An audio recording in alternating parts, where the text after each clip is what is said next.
আসসালামু আলাইকুম ওয়া রাহমাতুল্লাহি ওয়া বারাকাতুহু। ভিউয়ার্স, আমি এখন আলোচনা করব বিদআত এবং আমাদের সমাজে প্রচলিত কিছু বিদআত ইনশাআল্লাহ তুলে ধরব।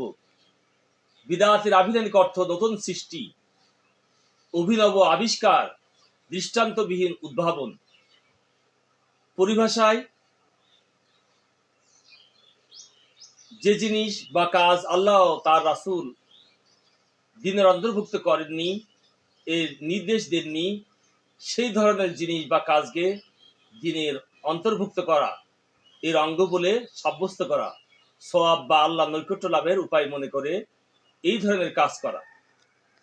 সম্মানিত উপস্থিতি, আমাদের সমাজে কয়েকটি প্রচলিত বিদআত ইনশাআল্লাহ আমি তুলে ধরব।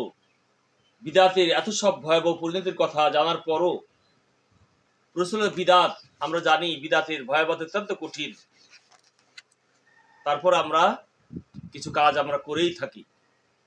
বিদআত সম্পর্কে আমাদের সুস্পষ্ট ধারণা থাকা দরকার, যাতে আমরা সেগুলো থেকে বেঁচে থাকতে পারি।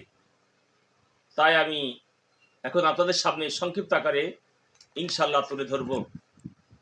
১ নম্বর, জন্মবার্ষিকী ও মৃত্যুবার্ষিকী পালন করা। মৃতের কুলখানি করা, অর্থাৎ নির্দিষ্ট করে চতুর্থ দিনে ইসালে সওয়াব করা। মৃতের চেহলান বা চল্লিশা করা। কবর পাকা করা। কবরের উপর চাদর দেওয়া। কবরের উপর ফুল দেওয়া। ওরস করা। মাজারে চাদর, সামিয়ানা, মিষ্টি, টাকা পয়সা ইত্যাদি নজরানা দেওয়া।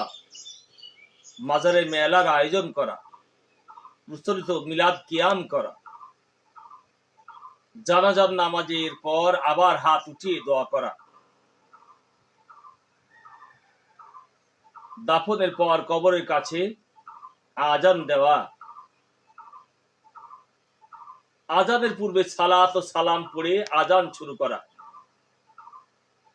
আজানের পর হাত উঠিয়ে দোয়া করা। আজান ইকামতের মধ্যে রাসূল সাল্লাল্লাহু আলাইহি সাল্লামের নাম এলে বৃদ্ধা আঙ্গুলে চুমু দিয়ে চোখে লাগানো। বিদআত যেহেতু কোরআন হাদিসের পরিপন্থী সম্পূর্ণ মন গলা বিষয়, নতুন উদ্ভাবন ও নব আবিষ্কার, তাই এর নির্দিষ্ট সংখ্যা ও সুনির্ধারিত রূপ বর্ণনা করা কঠিন। স্থানকাল পাত্রভেদে বিদআতের রূপও ভিন্ন ভিন্ন হয়।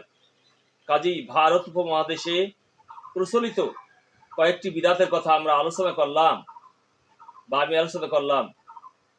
এর বাইরেও বহু বিদআত বিভিন্ন দেশে প্রচলিত আছে। আল্লাহ তাআলা আমাদের সকলকে বিদআত ও মন গড়া আমল থেকে হেফাজত করুন।